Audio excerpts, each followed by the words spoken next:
work with Jubilee to now get him to where he is?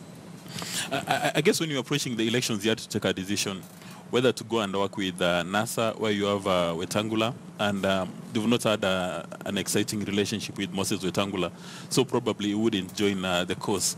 But for him sticking with Jubilee, you have to give him a pat on the back, because there's a shortage of politicians in Kenya who pursue a cause to its natural conclusion. They're just sitting by the side, they want to tiptoe around issues. But for Lusaka, you have to give him a pat on the back. Why? He said, I'm going to work with Jubilee, and I'm going to stick with Jubilee. And he's not alone. You have many more politicians who take a decision, like, for instance, former Governor Isaac Ruto, who took a decision, I'm going to work with NASA, rain or shine. Yeah. So we need that kind of politician in Kenya, that you take a course and you go to the hilt. You have Hassan Omar in that category, who said, I'm going to fight Ali Hassan Joe. It looks like it's a distant future, but he still went ahead and he fought. Of course, he got a beating, but he still stands up and he says, I fought this. So we lack that kind of politician in Kenya. Most of our politicians just sit by the road or by the fence, waiting to see which direction we are going to. So for him, getting this kind of reward is a nice idea. But now the risk is, not even to Ken Lusaka, is to devolution. Because most governors, when you go to the audit reports, the auditor, year in, year out, has accused governors of misappropriating resources. And none of them has been found guilty. And, people claim that the Directorate of Investigations and all these people do not have the necessary tools. So none has been found guilty, yet the Auditor General, year in, year out, keeps on raising issues. Then you get somebody who comes from the Council of Governors, one of their own, then you elevate him, you take him to the Senate, and you expect him to push the Senate to take greater responsibility. He is a member of that club now. You don't He's think one that's of them. happen? Yeah, and even Mutula raised this at the Senate, that the Senate is not yet done auditing all the financial years of Bungoma. Yeah. Now, one wonders whether Ken Lusaka will have that moral courage and authority to say, well, I know all these governors on a first-name basis, even the newly elected ones, they're my friend, probably they're on speed dial, but I'm going to focus on Wanjiku's interest and push the Senate to do investigations. Because I suspect all these governors who are well known to him, when the Senate starts shedding light on them, there's a very high chance that they may give him a call and they say, let's slow this down. And it's a natural human reaction. But if you had gotten a fella who's never been in the Senate, National Assembly, has never been a governor, he will come in with a fresh pair of eyes. But now he knows all these governors on a first-name basis. They've been going for benchmarking tours all over the world. So they know each other. So probability of him, unless there's a metamorphosis, he says, now I'm the Senate, I'm the Speaker of the Senate, my loyalty is to Wanjiku, I'm going to zoom in. But in the process of zooming in, he may find himself zooming into himself. Because now, when Bungoma comes up for discussion, I wonder whether he's going to say, I'm going to take leave, or I'm going to recluse myself. I don't know what he's going to do, because he's going to be in a tight corner. No, Kipchumba actually explained it very well. He said when they get to that... wait a minute. Do you really want to believe politicians on matters of integrity? I shouldn't believe them. Duncan, what are your thoughts? My take is that truly there is an issue that we must also reflect on in terms of devolution, because we've always had this push and pull relationship between senators and governors. And it has actually gone to court. The court has actually tried to deal with it, but it has not actually settled very well. You find that even summonses from Senate have not been obeyed by many, even at the point that we are going to elections. We had issues with the Kakamega governor, and they even tried to see whether they could block him, and they even wanted to even issue warrants, but it could not, that was not enough. And eventually even he was re-elected. But you find that senators have actually become governors in droves. And more importantly now, it has one of the governors have actually, is actually now back to the Senate, and he's heading the Senate. He does not make decisions as a lone, in terms of his capacity, because there are committees, and even the House will sit as a whole to make this decision. But in terms of shepherding these particular opinions, he plays a central role, and he's actually very powerful. Therefore, the assertions by Dismas are not far-fetched, and as a country, we must actually note. But more importantly, the reason why you saw me bashing the Speaker of the National Assembly is because inherently this seat of a speaker is like it's created for a lawyer, basically because of the roles that they play, which are akin to a judicial officer's role. Therefore, if you find a lawyer who is there and the expectation that the country will have is actually much higher because the standards are higher because you're a lawyer. Therefore, when you juxtapose it to the National Assembly, to the Senate, where you have a non-lawyer, because Lusaka does not have legal training. Therefore, there's room for some of these mistakes, and someone will actually attribute them to that. But the saving grace is that the deputy is actually a professor at law. Maybe that is good. Oh, but that probably would help him. That will help him. I need Javas to say something. Yeah, before he says, there's a point of departure here. There's a general assumption, and Kenya is held hostage largely because of lawyers and the way they've crafted the constitution. So there's a general assumption that, in fact, it's only lawyers who understand the law. Far from it.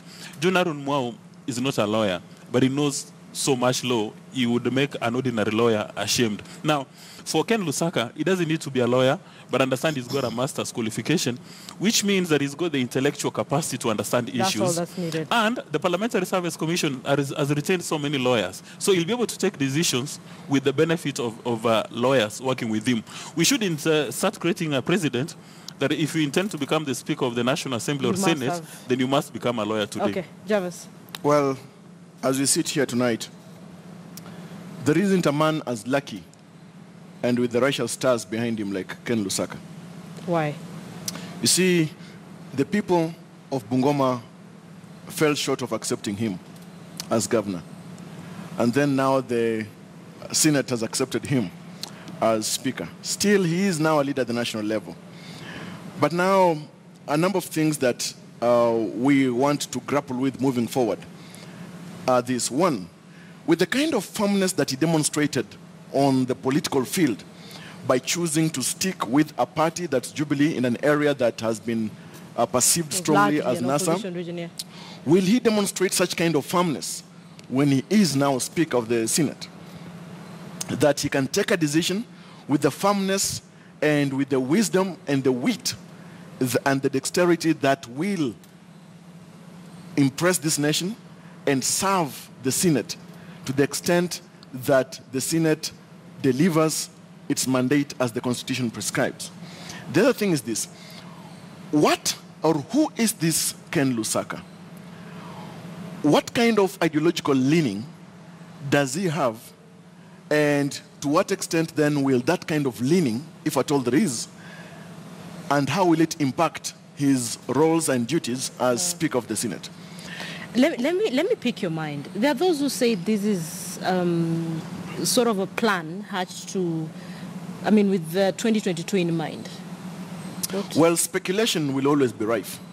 But one of the reasons why they had to take him was, first of all, to punish Speaker Ekwethuro for having not just sat on the fence. Was it to punish, was it to punish Ekwethuro or to send a message to Wetangula and Mudavadi? Which is which? All these things have got lessons on the political map. One was to punish Ekwethuro because, as I was saying, he was not sitting on the fence. He was actually sleeping on the fence during the electioneering period. The other thing is this. When it comes to now wooing the Western region into the politics of succession going into 2022, one will want to position now Speaker Lusaka on one corner, and what kind of political significance does he bring to the fore in that succession game plan, and the question of trying to neutralize as well, an effort, a long-range effort to possibly politically neutralize Honorable Wetangula and Mudavadi by granting premium and significance to Honorable Lusaka by elevating him to that national important level. Now remember that in the House, Honorable Wetangula will be looking up to Speaker Lusaka and calling him sir. All right? Okay. So when it comes to the issue of succession and the Western region politics, then Honorable Wetangula owes respect to the person of Honorable Lusaka by virtue of Honorable Lusaka being Speaker of the Senate. But the whole game plan cannot start unfolding now. Because in the end, various cards will come into play. And depending also on how the NASA brigade and the succession plan within the opposition, looking at how Honorable Mundavadi and Honorable Wetangula will want to position themselves, the polar positions and the extremes or lack of that they will take will determine their significance towards 2022. Linda, Ken Lusaka's preferred position was to be the governor for Bungoma. He did not want to be Speaker of the Senate. He wanted to be governor for Bungoma, and he lost, meaning that he does not have the requisite political capital in Western Kenya. He was not able to convince those voters in Western Kenya to vote him as a governor. Instead, the person who was given him saving grace is President Kenyatta and his deputy. When they summoned a parliamentary meeting yesterday and said, for the Senate of the Nationals, for the Speaker for the Senate, it shall be Ken Lusaka. So you don't think he has... So the people have already spoken in Bungoma and said, between Governor Lusaka and Wangamati, we are going with Wangamati. So they've already spoken. Okay. That is true, Dismas. However, we must come to an appreciation that individuals, for example, who voted for Governor Lusaka, 176,000 plus, against this, of course, who, by way of majority, voted for Governor Wangamati, 196,000 votes plus. Of course, the Governor Wangamati took the day, but it doesn't mean that the people of Bungoma, to the minimal number, did not express their voice by voting for Governor Lusaka. You know, in politics, there's no second position. I know. It's about who wins and who takes it. So in the end, any person who ascends to political office, that person essentially, at least to a bare minimum, is ambitious. Now, Governor Lusaka having risen to position of governor of Bungoma, you cannot take the steam or the fire of ambition from his bosom. So he is ambitious. And you cannot conclude just yet that this individual would have set his sights merely on the position of, say, just being governor and putting it a halt there. Now, if let me be the let's use Ekwe Yeah, Thuro. Duncan, please be the referee. Yeah, let me use Ekwe Thuro as an example. If Ekwe Thuro had his political capital so solid, today he would be Speaker of the Senate. He did not have that political capital. The same applies with Governor Lusaka. Anytime he loses favor with President Kenyatta and his deputy, he'll be walking home to Bungoma barefoot. But Okay, now, Duncan, with the retrospect then, if we're to look at Speaker Marende in his time, he earned the respect of a nation, didn't he? To the extent that even some started looking at him with the possibility of some kind of ambition in him that this individual, with the kind of timber that he has been carved from, would possibly one day rise to position of So president. where is Marende now? No, Where is listen, Marende listen. now? The issue is this. Marende did not milk that capital. He didn't. Duncan, do you want to come in and sort of... Yes, I think it's high time I came in. Ideally, if you look at at what they are saying, all of them actually have, there's a lot of sense in what they are saying.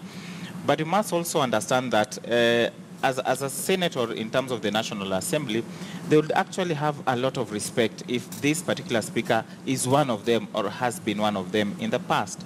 And more importantly, you look at continuity. This is a new house whereby they were setting up rules. There are various chains of communication, so that if it was either the one who was there, the incumbent, or one of them, or someone who has served at the Senate, would actually be a progressive way in terms of looking at it and even in terms of respect. But here you bring someone, and it has been the challenge that we have now is that these positions for speakers, and not only at the national level, even at the county assembly level, is a point where beggars are actually the ones the people look like they are begging, and they are begging from their political masters. You look at governors, people go there begging, and they get money, or they use their money to bribe councillors to actually achieve this. So you actually don't get the merit that is deserved of this particular seat, and therefore you come and find this competition. But more importantly, remember, in Bungoma, Wetangula has actually been voted in by the populace. This particular individual comes in and has not been voted in. If you look at how people have been respecting themselves in these particular houses, a nominated MP, there's a point where they cannot cross because they're told, boss, you are just nominated, but I have the backing of my people. That's the same position that even Lusaka will find himself in when he time. goes there. He's just someone's appointee to actually save face. But even as I said that, Linda, there's something that I must actually help. I must actually do a rejoinder. My colleague panelist here says that people can just wake up and become lawyers, and sharper lawyers than even the lawyers themselves. And that kind of thinking, Linda, is very serious. That is what has led us to have fake doctors, fake lawyers who sleep and wake up and think that I've gotten a dream that I'm a lawyer today. You have had surgeons who have actually operated on people, yet they don't have the medical training just because you think you can wake up and become a professional. It is a profession. As much as you think you can do better than the real professional, it only takes you one class in that particular profession to realize that it is a skill that is gained. You cannot wake up today, Linda, and say that you'll become a better doctor than a trained doctor who has gone for 7 years. So you make it look easy. It's like the people watch football. They say, he should have done this, he should have done this.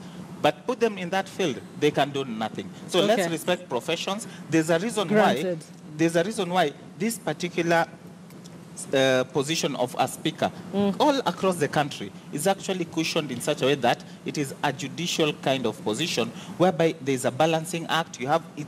These houses are actually law-making houses.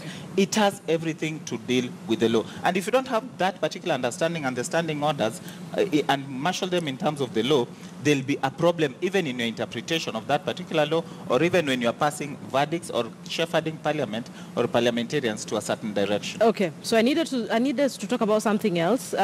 We have, now that we're talking about people who have gotten their seats back and those who've lost their seats, I'd like to talk about governors, new governors who are now sacking people left, right, center, and we've had different cases. In fact, Kotu, Secretary General Francis Otoli is very upset with governors as we speak.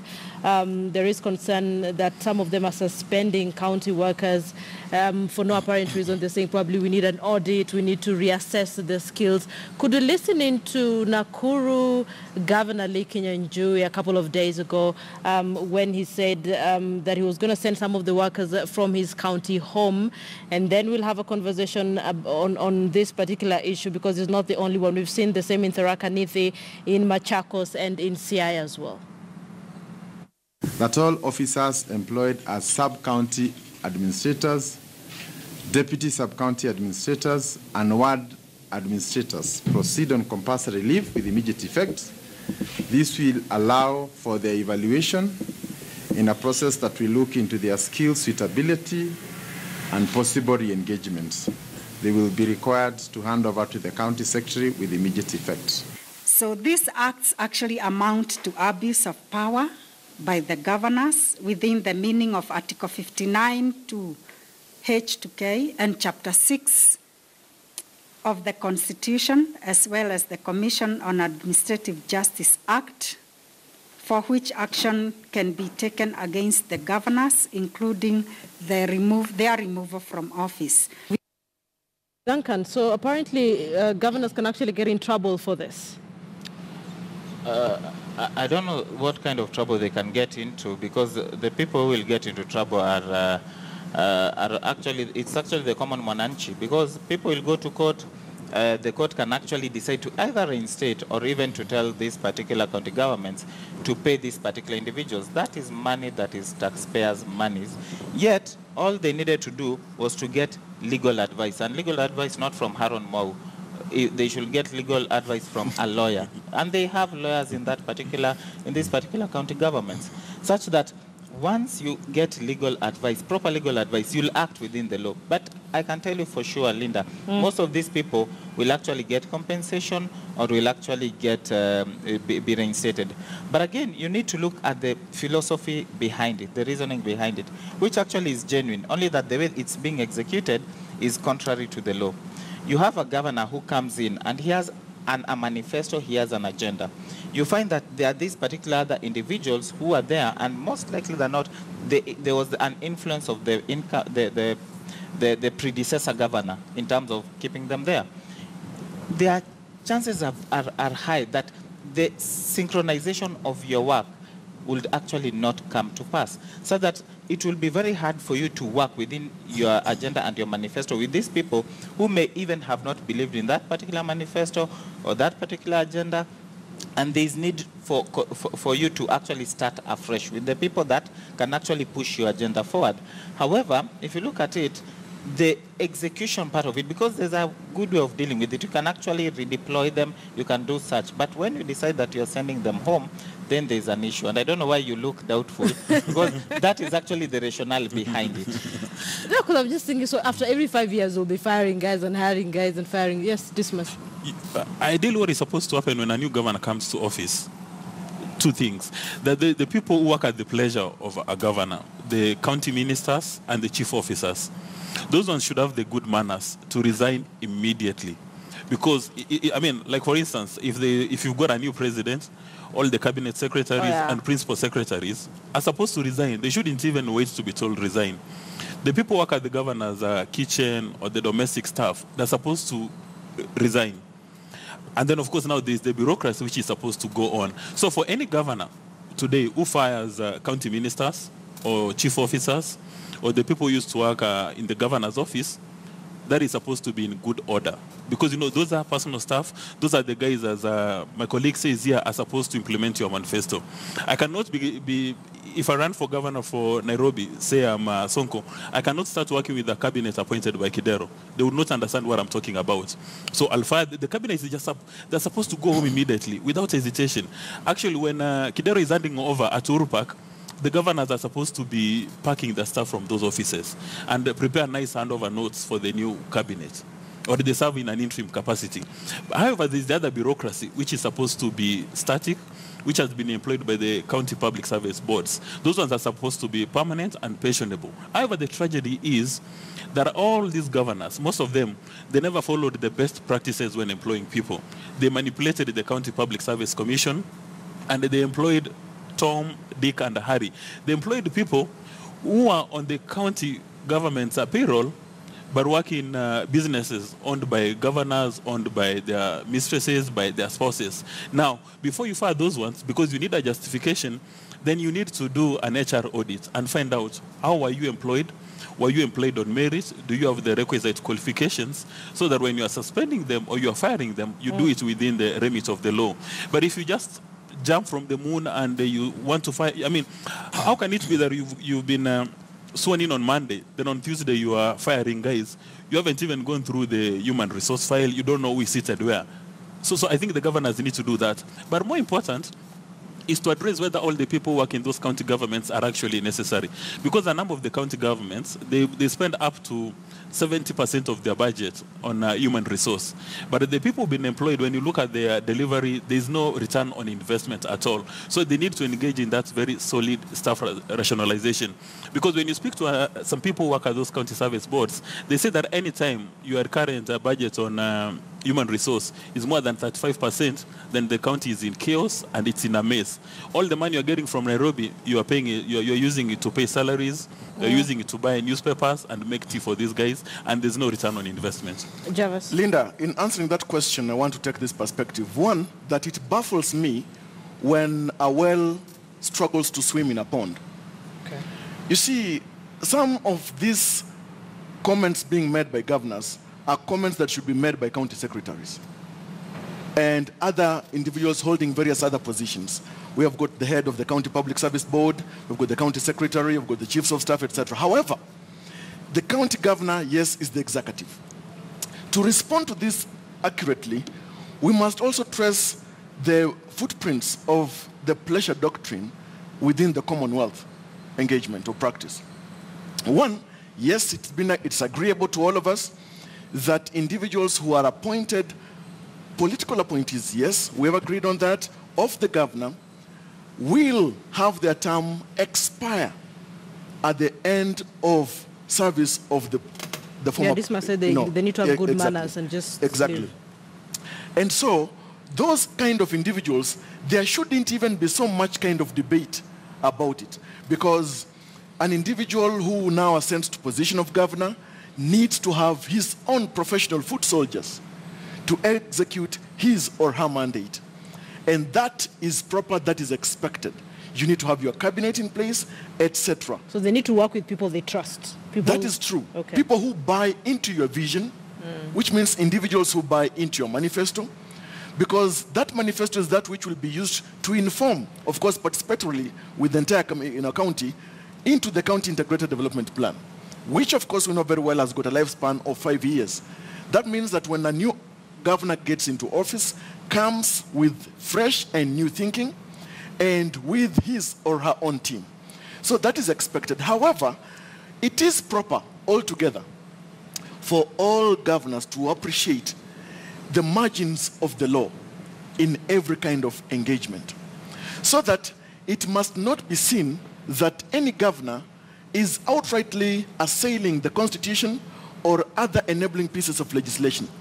Because the moment they do that, the moment they act beyond their powers, or the moment they act or they sidestep the provisions of the law, then to that extent, they are not paying fidelity to the law which they swore to uphold. Yeah, because court has already said it's going to go to court Yes. to try and defend some of the workers who've been Exactly. striked. And to that extent, you realize that all the forms of compensation that will be due to the individuals that the court will find proper, it is the taxpayer who will shoulder Yeah, at the end all of this. the day. Duncan. However, in the end, just before Duncan gets into the foray of speech on this matter, let us also appreciate, and the governors need to take note. I hope they're taking note this evening. One, that there is the place of fair administrative action. Don't just fire. And that's why if you look at even the process of hiring, there is the place and the role of the county assembly. So don't just fire, because the moment you just fire without the benefit of hindsight and reflecting on the law, then you are putting even your own leadership on the line. Okay. Duncan. I just want to advise Javas that there is no governor who will take note of anything. There's a reggae song which says newfound love is like a brand new toy to a kid. It excites you. Governors are at that particular stage. They are so excited with power, they are so drunk with that power, that they think that the end will justify the means. They want these people out there, and these people will actually be out. But if you look at it, it's not something different. You just look at our national government. What did Duale say, the leader of majority? That their first business in the house is actually to deal with the Auditor General. It actually tells you that it is a hounding mission. It is an example that is actually set by their fathers in actually the political platform. Therefore, why do you expect them to behave differently? The same behavior will actually resonate on this other end. But even as I say that, it's important for us to appreciate that the law is actually set on this particular matter, such that these the ministers in the county assemblies actually serve at the pleasure of this particular governor. And if a governor like the governor for Nyeri passed on, if a governor passes on, ideally your job has actually passed on by itself. So that even the deputy, when a deputy takes over, he's actually, by law, he is actually supposed to decide whether he's retaining you or he's not retaining you. Therefore, once an election has already been done, and the governor that appointed you has lost, your job from that particular point is lost. You are just in a handing over capacity.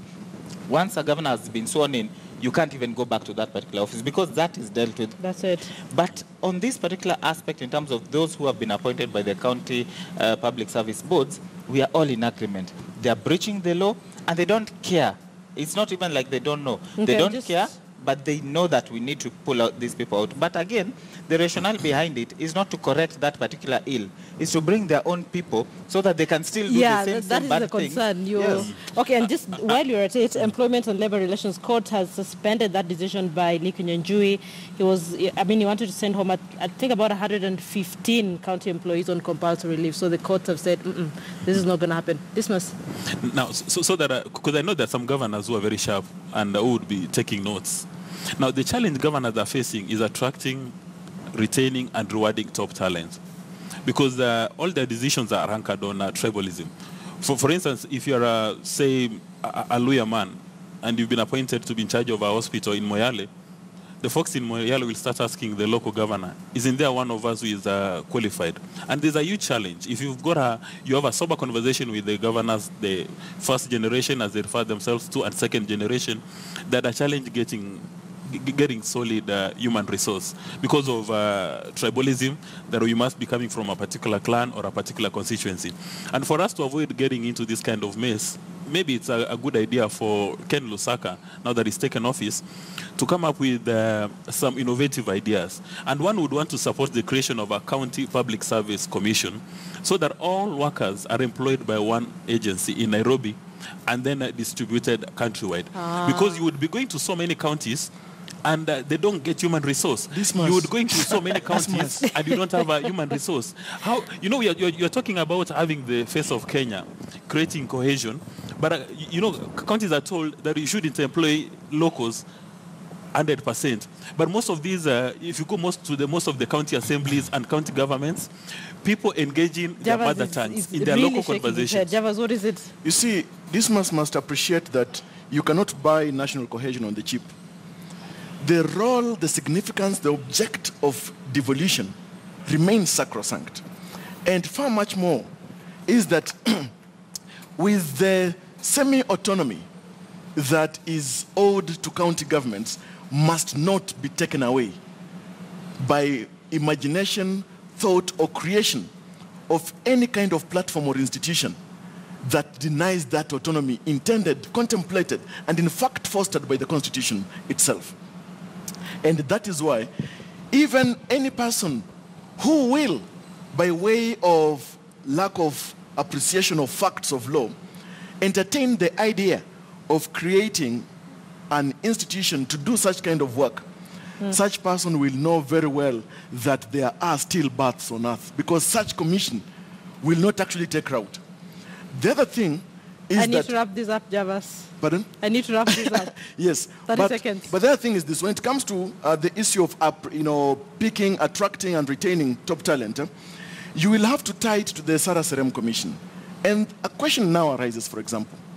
If you look at the county level, there is the executive. This executive is constituted of the governor and the county executive officers.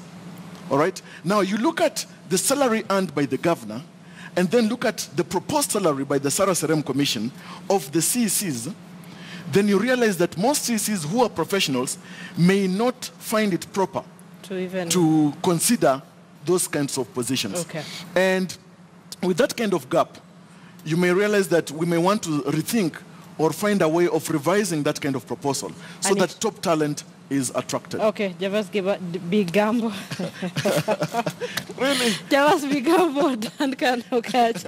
And this was Fukua. Thank you so much, gentlemen, for being part of Kivumbi 2017. Allow me to leave it at that. People have a good night. I'm Linda Ogutu. We'll see you tomorrow as all eyes focus on the Supreme